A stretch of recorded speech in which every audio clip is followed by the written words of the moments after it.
obviously, we will monitor the situation with interest in the simple fact that a number changes and how will usage, how will people use Glyder Fawr, how will that affect the conservation matters on the mountain. So it'll be very interesting for us to see how a new benchmark affects people movements and the challenges that are placed on mountains. So thank you very much, all of you, for your work.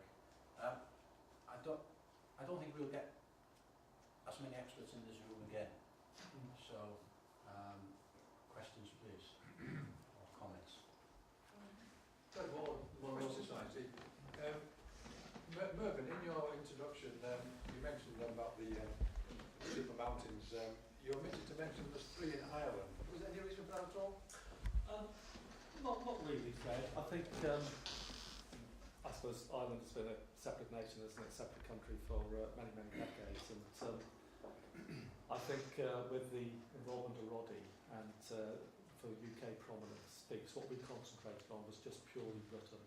So it's again excluding Scotland, and it's all the land that I was talking about within Northern Ireland, Wales, and within England. And as I mentioned, there were only 4. And I mention that because we will know it's we have the Monroe tables, and in the Monroe tables we have a list of the firths of Scotland. Yeah. Those mountains of 2,000 feet rather than Scotland, and the Irish 3,000 feet mountains are mentioned in those tables. And it seems like there's an omission in this.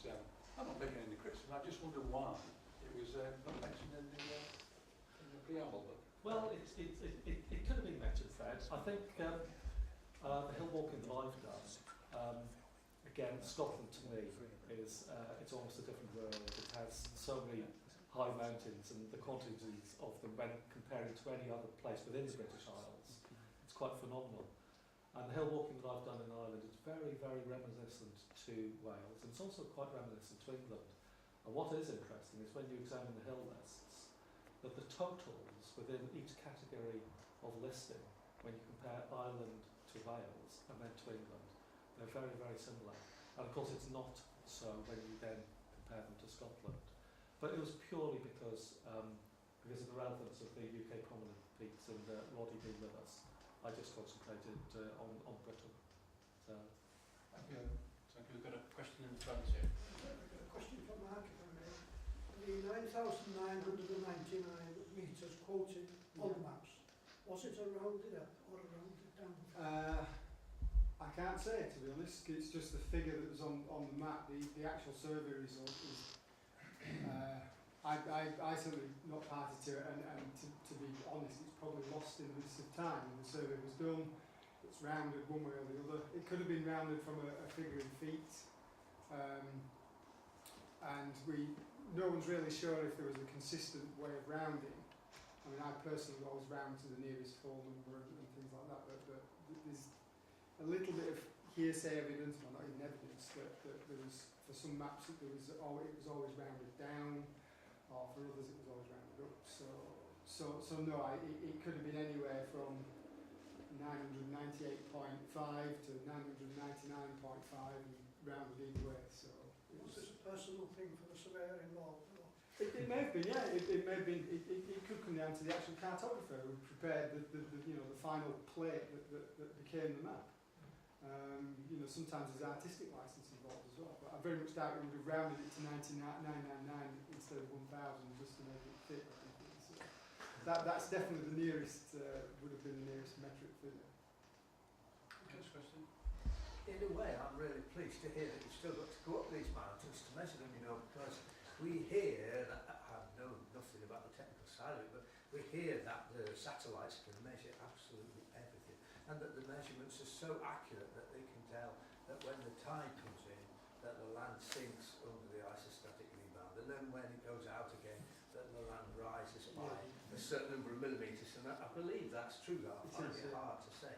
And I'm also told that Scotland rises as the whole of the southeast of England tilts down into the layers below. Yeah, there's a slight, there is a slight, I think it's called post-glacial rebound going on in Scotland, which for surveyors interested in accurate heights and benchmarks causes a real nightmare. Thankfully, it's nowhere near as bad as it is in the Scandinavian countries. They end up relevelling their country every decade, so tilting up after the retreat of the glaciers. But the earlier bit you said about the satellites measuring the land depressions, the tide goes in and out, that is possible. They don't really measure them in real time, but the satellite can pass over and take a map or an image, a photograph, and then it can come over again a few hours later and take a very similar image. And if you compare the two, if you difference the two, then you can see the quite small movements in the land. But no absolute height then, just a difference. Yeah, you're you saying. can see the rise from 1 hour They to did the need next. to go up there to Yeah. survey it. Yeah. The sea level would be rising, so Glyder would be demoted. Yeah, sea level is rising, but sea level in this country is fixed at Newman about almost 100 years ago, about 6 years of measurements in the early 1912 to 1918, I think, something like that, which they averaged out sea level, and then they said, right, that's the mark on the wall, and that's what we're going to call sea level. So yeah, in real terms, the absolute sea level has probably gone up a little bit since then. But we don't revise our benchmarks every decade or so to take that into account. You've got to keep things static. So it's just almost an arbitrary level to say, yeah, that's what we'll call zero.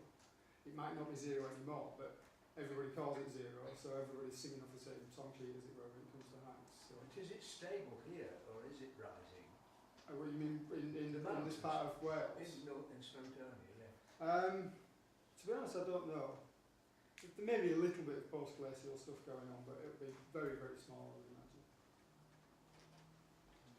Christina, any other questions?